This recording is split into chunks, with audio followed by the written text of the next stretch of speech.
बल्कि एक बेहतर इंसान बनने आए हैं। और ना मैं कुछ लेके जाने वाला हूँ, ना ही जो बाकी लोग लड़ रहे हैं वो लेके जाएंगे। आप बेहतर कितना हो, गांधी को तो कोई पद नहीं मिला था, उन्होंने कोई पद के लिए लड़ाई नहीं लड़ी। बट आज क्रांतिकारी कहा है ना, आज गांधी के दिन है ना, जैसे हम लोग हैं, चाहे सरदार वल्लभ भाई पटेल हो या भगत सिंह हो या नेहरू जी हो, तो ये सारे लोग जो हमारे जीवन में आए, जो भी महापुरुष हैं, इनको कोई पद नहीं मिला था तब लड़े। अब पद के लिए नहीं, बल्कि देश के बेहतर के लिए लड़े। तो हमें तो ऐसा ही करना चाहिए। पवन सिंह के लिए आपने बहुत विचार किया था, बहुत मेहनत किया था जब वो चुनाव लड़े। बदलना भी चाहिए। मुझे लगता है कि हर 5 साल बाद सरकार को बदलिए। उससे क्या होता है कि बदलाव ही परिवर्तन लाता है। जब तक आप बदलिएगा नहीं, परिवर्तन आपका नहीं सकता। तो बदलती रहेगी चीज़ें, तो लोगों के अंदर एक डर होगा कि हम काम नहीं करेंगे तो हमें बदल दिया जाएगा। तो जात पात छोड़ के ना, हमें लगता है कि ना बेहतर व्यवस्था के लिए इंसान को वोट करना चाहिए। और हमारे जीवन में बहुत सारे चुनाव होते हैं, लेकिन वोट ऐसा चीज़ है ना कि उसमें सारी चीज़ों को साइड करके आपको किसी एक ही को चुनना होता है। और दुनिया का सबसे बड़ा अधिकार है आपके पास, क्योंकि इस पर ना बेटा का अधिकार होता है, ना बेटी का, ना बहू का, और ना ही बीवी का। दुनिया में किसी का अधिकार नहीं होता है आपके वोट पे। तो मुझे लगता है आपको एक बेहतर इंसान और बेहतर काम करने वाला, और आपके राज्य को या आपके विधानसभा को जो बेहतर बना सकता है, उसके लिए हर जाति से उठ के आपको काम करना चाहिए। आपकी लड़ाई किससे है आपकी विधानसभा में? मेरी लड़ाई किसी से नहीं है, मेरी लड़ाई वहाँ की व्यवस्था से और वहाँ की जो प्रॉब्लम है उससे है। मैं किसी व्यक्ति विशेष से कभी नहीं लड़ा। मैं अपनी गरीबी से लड़कर यहाँ तक आया हूँ। मैं हर उस चीज़ से, मैं उस समस्या से लड़ता हूँ जो समस्या मुझे बेहतर बना सकता है। मैं उस प्रॉब्लम से लड़ता हूँ जिससे लड़के मैं बड़ा होता हूँ। मेरा व्यक्ति विशेष से किसी से ना किसी पार्टी से लड़ता हूँ और ना ही किसी व्यक्ति विशेष से लड़ना है।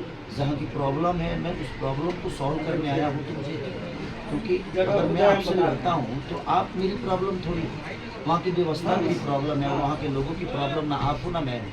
मुझे लगता है वहाँ की प्रॉब्लम है, तो हम सबको मिलकर उस प्रॉब्लम को सॉल्व करने के लिए काम करना चाहिए। ये नहीं कि एक दूसरे से लड़के, एक दूसरे को भला बुरा बोल के और एक दूसरे को नीचा दिखा के हम राजनीति करने यहाँ नहीं। लेकिन आपके लिए वो आपके खिलाफ खड़े हो गए, कहीं कहीं तकलीफ हुई आपको क्या? नहीं, मुझे तकलीफ इस बात की नहीं है जो मेरे खिलाफ हो गए, क्योंकि उनके लिए रिश्तों से बढ़कर उनकी पार्टी है।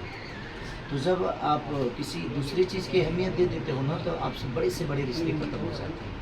तो उन लोगों के लिए उनकी सर्वोपरि पार्टी है, मेरे लिए मेरा रिश्ता बड़ा है। इसलिए मैं उस समय भी, मैं अखिलेश भैया का छोटा भाई था जब मैं उनके यहाँ गया था, तो उस समय भी मैं तेजस्वी जी का छोटा भाई था।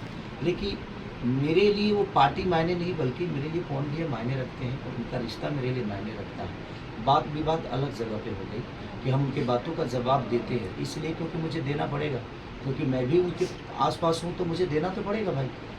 लेकिन मेरा व्यक्तिगत उनसे कोई दुश्मनी आज नहीं है, कल भी नहीं था और आगे भी नहीं रहेगी। कुछ साथी कलाकार आपके कुछ ऐसे शब्दों का प्रयोग किए इस चुनाव में, ठेस पहुंचा, आप क्या कहेंगे? देखिए, उनका व्यक्तिगत विचारधारा है, मेरा व्यक्तिगत विचारधारा कभी किसी के लिए गलत नहीं रहा, और मैं शब्दों से ना बना हूँ और ना ही उनके शब्दों से मैं छोटा हूँ। मुल्ला जैसा प्रयोग कर दिए। देखिए, उनका भाषा है।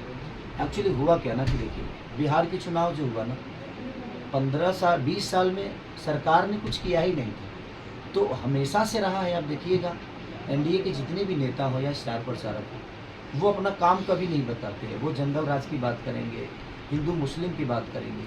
किसी बहन ने बहुत प्यारी बात की थी कि अगर इंसाफ मंदिर में है तो न्यायालय नहीं होता, अगर इंसाफ मंदिर में मिल जाता तो न्यायालय नहीं होता, और विद्या सरस्वती में हो जाती तो विद्यालय नहीं होता। जो समाज का काम है वो सरकार कर रहा है। पहले हमारे यहाँ भी मंदिर बने हैं, मस्जिद बने हैं, जो भी ये समाज चंदा देकर बनाता था, क्योंकि पूरा समाज का काम था। जब सरकार ही हमारा समाज का काम करेगी, तो समाज के लिए बेहतर करने के लिए विद्यालय या रोजी रोजगार या मुझे लगता है अस्पताल, आज